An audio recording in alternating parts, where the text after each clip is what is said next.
Hi friends, welcome back to A V Shetty channel. ಇವತ್ತಿನ ಈ ವಿಡಿಯೋದಲ್ಲಿ 2026-27ನೇ ಸಾಲಿಗೆ 1ನೇ ತರಗತಿಗೆ ದಾಖಲಾದಂತಹ ಮಕ್ಕಳನ್ನು MHRD UDICE ಪ್ಲಸ್ನಲ್ಲಿ ಹೇಗೆ ಆ್ಯಡ್ ಮಾಡುವುದು ಅನ್ನೋದನ್ನು ನೋಡೋಣ. ಅದಕ್ಕಿಂತ ಮುಂಚೆ ಇನ್ನು ಯಾರ್ಯಾರು ನನ್ನ ವಿಡಿಯೋನ ಸಬ್ಸ್ಕ್ರೈಬ್ ಆಗದೆ ನೋಡ್ತಿದ್ದೀರೋ ಅವರೆಲ್ಲ ಈ ಕೂಡಲೇ ಎ ವಿ ಶೆಟ್ಟಿ ಚಾನಲನ್ನು ಸಬ್ಸ್ಕ್ರೈಬ್ ಆಗಿ ಪಕ್ಕದಲ್ಲಿರುವ ಬೆಲ್ ಐಕಾನ್ ಮೇಲೆ ಕ್ಲಿಕ್ ಮಾಡಿ ಆಲನ್ನು ಸೆಲೆಕ್ಟ್ ಮಾಡಿ. ಇದರಿಂದ ನಾನು ಯಾವುದೇ MHRD, SATS ಇತರೆ ಶೈಕ್ಷಣಿಕ ವಿಡಿಯೋಗಳನ್ನು ಯೂಟ್ಯೂಬ್ನಲ್ಲಿ ಅಪ್ಲೋಡ್ ಮಾಡಿದ ತಕ್ಷಣ ನಿಮಗೆ ನೋಟಿಫಿಕೇಷನ್ ರೂಪದಲ್ಲಿ ಮೆಸೇಜ್ ತಲುಪುತ್ತೆ. ಜೊತೆಗೆ ಮಾಹಿತಿ ಇಷ್ಟ ಆದರೆ ವಿಡಿಯೋನ ಲೈಕ್ ಮಾಡೋದನ್ನು ಮರಿಬೇಡಿ ಅಂತ ಹೇಳ್ತಾ let us start the video. ಮೊದಲಿಗೆ ಕ್ರೋಮ್ ಬ್ರೌಸರನ್ನು ಓಪನ್ ಮಾಡಿಬಿಟ್ಟು ಸರ್ಚ್ ಬಾರಲ್ಲಿ UDICE ಪ್ಲಸ್ ಅಂತ ಟೈಪ್ ಮಾಡಿ ಸರ್ಚ್ ಕೊಡಿ. ಆಗ ಇಲ್ಲಿ ಕಾಣಿಸ್ತಿದೆಯಲ್ಲ UDICE ಪ್ಲಸ್ ಅಂತ, ಆ ಲಿಂಕ್ ಮೇಲೆ ಕ್ಲಿಕ್ ಮಾಡಿ. ನಂತರ ಇಲ್ಲಿ ಮೇಲೆ ರೈಟ್ ಸೈಡಲ್ಲಿ ಲಾಗಿನ್ ಫಾರ್ ಆಲ್ ಮಾಡ್ಯೂಲ್ಸ್ ಮೇಲೆ ಕ್ಲಿಕ್ ಮಾಡಿ. ಆಗ ಸೆಲೆಕ್ಟ್ ಸ್ಟೇಟ್ ಫಾರ್ ಲಾಗಿನ್ ಅಂತ ಕೇಳುತ್ತೆ.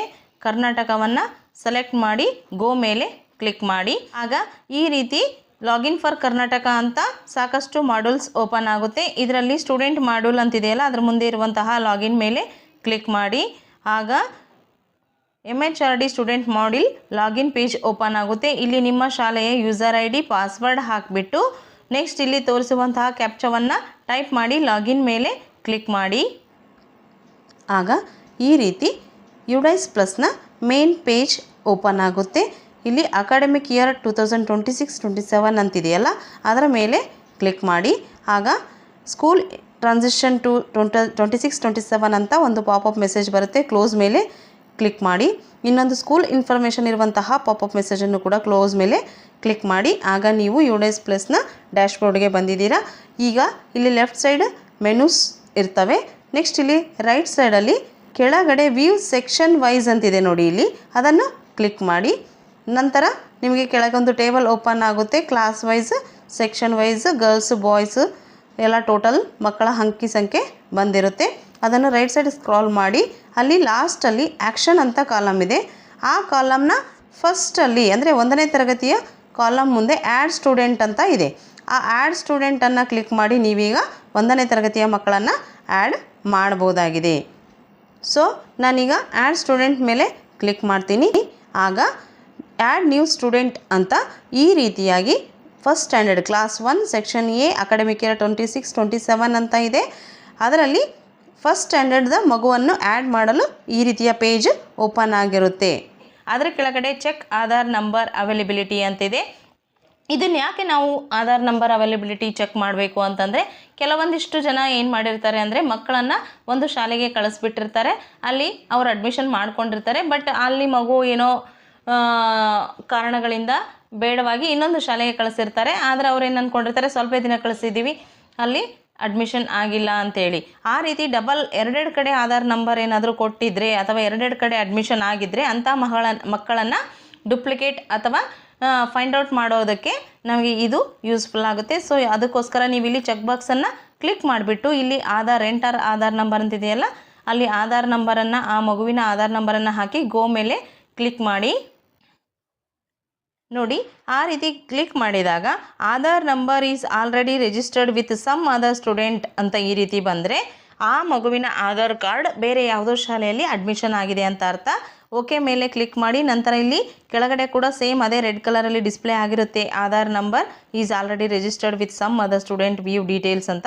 ಇಲ್ಲಿ ವ್ಯೂ ಡೀಟೇಲ್ಸ್ ಮೇಲೆ ಕ್ಲಿಕ್ ಮಾಡೋದ್ರ ಮೂಲಕ ನಾವು ಟ್ರ್ಯಾಕ್ ಮಾಡ್ಬೋದು ಆ ಮಗು ಯಾವ ಶಾಲೆಯಲ್ಲಿ ಅಡ್ಮಿಟ್ ಆಗಿದೆ ಅಂತೇಳಿ. ಇಲ್ಲಿ ನೋಡ್ಬೋದು ನೀವು, ಆ ರೀತಿ ಕ್ಲಿಕ್ ಮಾಡೋದ್ರಿಂದ ಆ ಮಗು ಯಾವ ಶಾಲೆಯಲ್ಲಿ ಓದ್ತಿದೆಯೋ ಅಲ್ಲಿ ಶಾಲೆಯ UDICE ಕೋಡ್ ಇರುತ್ತೆ, ಸ್ಕೂಲ್ ನೇಮ್ ಬಂದಿರುತ್ತೆ, ಆಮೇಲೆ ಸ್ಟೂಡೆಂಟ್ ಪೆನ್, ಸ್ಟೂಡೆಂಟ್ ನೇಮ್, ಆಮೇಲೆ ಯಾವ ಕ್ಲಾಸಿಗೆ ಅಡ್ಮಿಟ್ ಆಗಿದೆ, ಸೆಕ್ಷನ್ ಯಾವುದು, ಆಮೇಲೆ HOS ಅಂದರೆ ಹೆಡ್ ಆಫ್ ದ ಸ್ಕೂಲ್ ಅವರ ಹೆಸರು, ಡೆಸಿಗ್ನೇಷನ್ ಮತ್ತು ಕಾಂಟ್ಯಾಕ್ಟ್ ನಂಬರ್ ಕೂಡ ಇಲ್ಲಿ ಡಿಸ್ಪ್ಲೇ ಆಗುತ್ತೆ. ನೀವು ಕಾಂಟ್ಯಾಕ್ಟ್ ಮಾಡಿಬಿಟ್ಟು ಆ ಮಗು ಅಲ್ಲಿ ಅಡ್ಮಿಷನ್ ಆಗಿದೆನಾ ಅಂತ ವಿಚಾರಿಸ್ಬೋದಾಗಿದೆ.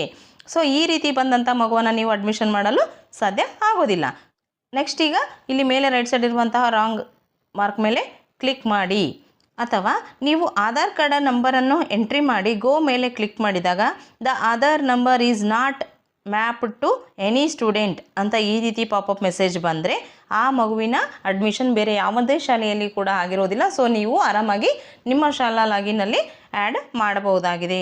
ಸೊ ಅದಕ್ಕೋಸ್ಕರ ಈ ರೀತಿಯೇ ಬರಬೇಕು. ಓಕೆ ಮೇಲೆ ಕ್ಲಿಕ್ ಮಾಡಿ ನಂತರ ಅದಾದ ಮೇಲೆ ಜನರಲ್ ಪ್ರೊಫೈಲನ್ನು ನಾವು ತುಂಬಬೇಕಾಗುತ್ತೆ ಆ ಮಗುವಿಂದು. ಅದಕ್ಕೋಸ್ಕರ ನಾವಿಲ್ಲಿ ಸ್ಟೂಡೆಂಟ್ ನೇಮನ್ನು ಆ್ಯಸ್ ಪರ್ ಸ್ಕೂಲ್ ರೆಕಾರ್ಡ್ ಅಂದರೆ ಶಾಲಾ ದಾಖಲೆಯಲ್ಲಿ ಯಾವ ರೀತಿ ನೇಮ್ ಬರೆದಿರ್ತೀವೋ ಅದನ್ನು ನಾವಿಲ್ಲಿ ಫಿಲ್ಲಪ್ ಮಾಡಬೇಕಾಗುತ್ತೆ. ನೆಕ್ಸ್ಟ್ 4.1.2 ಅಲ್ಲಿ ಜೆಂಡರನ್ನು ಸೆಲೆಕ್ಟ್ ಮಾಡ್ಕೊಳ್ಬೇಕಾಗುತ್ತೆ, ಆ ಮಗು ಮೇಲಾ ಫಿಮೇಲಾ ಅನ್ನೋದು. ನೆಕ್ಸ್ಟ್ 1.3 ಅಲ್ಲಿ ಡೇಟ್ ಆಫ್ ಬರ್ತನ್ನು ಇಲ್ಲಿ ಕ್ಯಾಲೆಂಡರ್ ಇದೆಯಲ್ಲ, ಕ್ಯಾಲೆಂಡರ್ ಮೂಲಕ ಕೂಡ ಇಯರನ್ನು ಸೆಲೆಕ್ಟ್ ಮಾಡ್ಕೊಂಡು ಬಿಟ್ಟು ಮಂತ್ ಡೇಟನ್ನು ಸೆಲೆಕ್ಟ್ ಮಾಡ್ಕೊಳ್ಬೋದು ಅಥವಾ ಡೈರೆಕ್ಟಾಗಿ ಟೈಪ್ ಕೂಡ ಮಾಡ್ಬೋದಾಗಿದೆ. ಈ ರೀತಿ ಯಾವ ಮಂತ್ ಇದೆಯೋ ಆ ಮಂತನ್ನು ಸೆಲೆಕ್ಟ್ ಮಾಡ್ಕೊಂಡ್ಬಿಟ್ಟು ಆ ಡೇಟನ್ನು ಟಚ್ ಮಾಡಿದರೆ ಅಲ್ಲಿ ಕ್ಯಾಲೆಂಡರ್ನಲ್ಲಿ ನೀವು ಡೇಟನ್ನು ಸೆಲೆಕ್ಟ್ ಮಾಡ್ಕೊಳ್ಬೋದಾಗಿದೆ. ನೆಕ್ಸ್ಟ್ ಇನ್ನು ಪಕ್ಕದಲ್ಲಿ ಸ್ಟೂಡೆಂಟ್ ಸ್ಟೇಟ್ ಕೋಡ್ ಅಂತಿದೆ, ಅಂದರೆ SATS ನಂಬರ್, ಅದು ಈಗ ಫ್ರೀಸ್ ಮಾಡಿದ್ದಾರೆ. ಸೊ ಅದನ್ನು ಹಾಕಬೇಕಾದ ಅಗತ್ಯ ಇಲ್ಲ. ನೆಕ್ಸ್ಟ್ 1.4 ಅಲ್ಲಿ ಮದರ್ಸ್ ನೇಮನ್ನು ನಾವು ಟೈಪ್ ಮಾಡಬೇಕಾಗುತ್ತೆ. ನೆಕ್ಸ್ಟ್ 1.5 ಅಲ್ಲಿ ಫಾದರ್ಸ್ ನೇಮನ್ನು ಟೈಪ್ ಮಾಡಬೇಕು. 1.6 ಅಲ್ಲಿ ಗಾರ್ಡಿಯನ್ಸ್ ನೇಮ್, ಅದು ಮ್ಯಾಂಡೇಟರಿ ಇಲ್ಲ. ಒಂದು ವೇಳೆ ಮಗು ಗಾರ್ಡಿಯನ್ ಜೊತೆ ಇರ್ತಾ ಇತ್ತು ಅಂದರೆ ನಾವಲ್ಲಿ ಗಾರ್ಡಿಯನ್ಸ್ ನೇಮನ್ನು ಕೂಡ ಟೈಪ್ ಮಾಡಬೇಕಾಗುತ್ತೆ.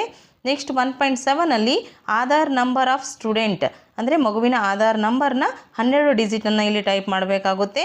ನೆಕ್ಸ್ಟ್ 1.8 ಅಲ್ಲಿ name of student as per in Aadhaar card, ಅಂದರೆ ಮಗುವಿನ ಆಧಾರ್ ಕಾರ್ಡ್ನಲ್ಲಿ ಹೇಗೆ ನೇಮ್ ಇದೆಯೋ ಅದೇ ರೀತಿ ನಾವಿಲ್ಲಿ ಟೈಪ್ ಮಾಡಬೇಕು ಪೂರ್ಣವಾಗಿ. ನೆಕ್ಸ್ಟ್ 1.9 ಅಲ್ಲಿ ಅಡ್ಮಿಷನ್ ಡೇಟ್, ಮಗು ಸ್ಕೂಲ್ಗೆ ನಿಮ್ಮ ಶಾಲೆಗೆ ಯಾವಾಗ ದಾಖಲಾಗಿದೆಯೋ ಆ ಡೇಟನ್ನು ನೀವಿಲ್ಲಿ ಟೈಪ್ನೂ ಮಾಡ್ಬೋದು ಅಥವಾ ಡೇಟ್ ಆಫ್ ಬರ್ತ್ ಹೇಗೆ ತೋರಿಸಿದ್ನಲ್ಲ ಆ ರೀತಿ ಕ್ಯಾಲೆಂಡರ್ ಮೂಲಕ ಕೂಡ ಹಾಕ್ಬೋದಾಗಿದೆ. ನೆಕ್ಸ್ಟ್ ಇನ್ನು 1.10 ಅಲ್ಲಿ ಮಗುವಿನ ಪೇರೆಂಟ್ಸ್ನ ಮೊಬೈಲ್ ನಂಬರನ್ನು ಹಾಕಬೇಕು. ನೆಕ್ಸ್ಟ್ 1.10 ಅಲ್ಲಿ ಆಲ್ಟರ್ನೇಟ್ ಮೊಬೈಲ್ ನಂಬರನ್ನು ಹಾಕಬೇಕಾಗುತ್ತೆ. ಅದು ಮ್ಯಾಂಡೇಟರಿ ಏನಿಲ್ಲ, ಹಾಕಿದರೂ ನಡೆಯುತ್ತೆ, ಇಲ್ಲಾಂದರೂ ಕೂಡ ಒಂದು ನಂಬರ್ ಇದ್ದರೆ ಸಾಕಾಗುತ್ತೆ. ನೆಕ್ಸ್ಟ್ 1.11 ಅಲ್ಲಿ ವೆದರ್ CWSN ಅಂತ ಕೇಳುತ್ತೆ. ಎಸ್ ಆಗಿದರೆ ಎಸ್ ಮೇಲೆ ಕ್ಲಿಕ್ ಮಾಡಿ, ನೋ ಆಗಿದರೆ ನೋ ಮೇಲೆ ಕ್ಲಿಕ್ ಮಾಡಿ. ಈ ರೀತಿ ಎಲ್ಲ ಮಾಹಿತಿಯನ್ನು ಮತ್ತೊಂದು ಸಾರಿ ಚೆಕ್ ಮಾಡ್ಕೊಂಡ್ಬಿಟ್ಟು ಕೆಳಗಡೆ ಇರುವಂತಹ ಸೇವ್ ಬಟನ್ ಮೇಲೆ ಕ್ಲಿಕ್ ಮಾಡಬೇಕು. ನೋಡಿ ಇಲ್ಲಿ ನಾವು ನೇಮ್ಗಳನ್ನು ಟೈಪ್ ಮಾಡುವಾಗ ಪಕ್ಕದಲ್ಲಿ ಏನಾದರೂ ಒಂದು ಸ್ಪೇಸ್ ಬಿಟ್ಟಿದ್ರೆ ಆಗ ಈ ರೀತಿ ರೆಡ್ ಕಲರಲ್ಲೇ ಆಗುತ್ತೆ, ಅದು ತೆಗೆದುಕೊಳ್ಳೋದಿಲ್ಲ. ಸೊ ಒಂದು ಬ್ಯಾಕ್ ಸ್ಪೇಸ್ ಹೋಗಿಬಿಟ್ರೆ ಆವಾಗ ಗ್ರೀನ್ ಟಿಕ್ ಬರುತ್ತೆ ನೋಡಿ ಮುಂದೆ. ಆ ರೀತಿ ಮಾಡಿದಾಗ ಏನು ತೊಂದರೆ ಇಲ್ಲ, ನಾವು ನೆಕ್ಸ್ಟ್ ಸಬ್ಮಿಟ್ ಮಾಡಬಹುದಾಗಿದೆ. ಸೇವ್ ಮೇಲೆ ಕ್ಲಿಕ್ ಕೊಟ್ಟು ನಂತರ ಈ ರೀತಿ ಕಾನ್ಸೆಂಟ್ ಫಾರ್ ಡೆಮೋಗ್ರಾಫಿಕ್ ಅಥೆಂಟಿಕೇಷನ್ ಅಂತ ಪಾಪಪ್ ಮೆಸೇಜ್ ಬರುತ್ತೆ. ಐ ಅಗ್ರಿ ಮೇಲೆ ಕ್ಲಿಕ್ ಮಾಡಿ ಆಗ confirm the following details are correct ಅಂತ ಇನ್ನೊಂದು ಪಾಪಪ್ ಮೆಸೇಜ್ ಬರುತ್ತೆ. Please select all check boxes to add student ಮಾಡಬೇಕಾದ್ರೆ ನಾವಿಲ್ಲಿ ಇಲ್ಲಿರುವಂಥ ಚೆಕ್ ಬಾಕ್ಸ್ಗಳನ್ನು ಟಿಕ್ ಮಾಡ್ಕೊಳ್ಬೇಕು. ಅದ್ರ ಜೊತೆ ಚೆಕ್ ಕೂಡ ಮಾಡಬೇಕು ಸರಿಯಾಗಿದೆನಾ ಅಂತ, ಕ್ಲಾಸ್ ಕರೆಕ್ಟ್ ಇದೆನಾ ಅಂತ, name of the student spelling, father's name, mother's name ಇವೆಲ್ಲ ಸ್ಪೆಲ್ಲಿಂಗ್ ಸರಿಯಾಗಿದೆನಾ ನೋಡ್ಕೊಳ್ಳಿ. ಡೇಟ್ ಆಫ್ ಬರ್ತ್ ಸರಿಯಾಗಿ ಹಾಕಿದ್ದೀರಾ ಅಂತ ಮತ್ತೊಮ್ಮೆ ಕ್ರಾಸ್ ಚೆಕ್ ಮಾಡಿಕೊಂಡು ಕನ್ಫರ್ಮ್ ಮೇಲೆ ಕ್ಲಿಕ್ ಮಾಡಿ. ಆಗ ನೋಟಿಫಿಕೇಷನ್ ಬರುತ್ತೆ, the student has been initialised or saved successfully ಅಂತೇಳಿ ಆ ಮಗುವಿನ ಹೆಸರು, ಕ್ಲಾಸ್, ಸೆಕ್ಷನ್ ಕೂಡ ಡಿಸ್ಪ್ಲೇ ಆಗುತ್ತೆ. ಈ ರೀತಿ ಮಾಡಿದರೆ 1ನೇ ತರಗತಿಯ ಮಗುವಿನ ಆ್ಯಡ್ ಸ್ಟೂಡೆಂಟ್ ಮಾಡಿದಂತೆ ಆಯಿತು. ಇದೇ ರೀತಿ ನಿಮ್ಮ 1ನೇ ತರಗತಿಯಲ್ಲಿರುವಂತಹ ಎಲ್ಲ ಮಕ್ಕಳ ಡೀಟೇಲ್ಸನ್ನು ಕೂಡ ಆ್ಯಡ್ ಮಾಡಬೇಕಾಗುತ್ತೆ. ನೆಕ್ಸ್ಟ್ ನೀವು ಮುಂದಿನ ಮಗುವಿಗೆ ಹೋಗೋಕೆ ಏನು ಮಾಡಬೇಕು ಅಂತಂದರೆ ಇಲ್ಲಿ ಆ್ಯಡ್ ನ್ಯೂ ಸ್ಟೂಡೆಂಟ್ ಅಂತಿದೆಯಲ್ಲ ಅದನ್ನು ಕ್ಲಿಕ್ ಮಾಡಬೇಕಾಗುತ್ತೆ. ಒಂದು ವೇಳೆ ನೀವು ಈಗಾಗಲೇ ಎಷ್ಟು ಜನರನ್ನು ಆ್ಯಡ್ ಮಾಡಿದಿರೋ ಆ ಲಿಸ್ಟನ್ನು ನೋಡ್ಕೊಳ್ಬೇಕು ಅಂತ ಆಗಿದ್ದರೆ go to new entry list ಅಂತಿದೆಯಲ್ಲ ಈ ಬಟನನ್ನು ಕ್ಲಿಕ್ ಮಾಡಬೇಕು.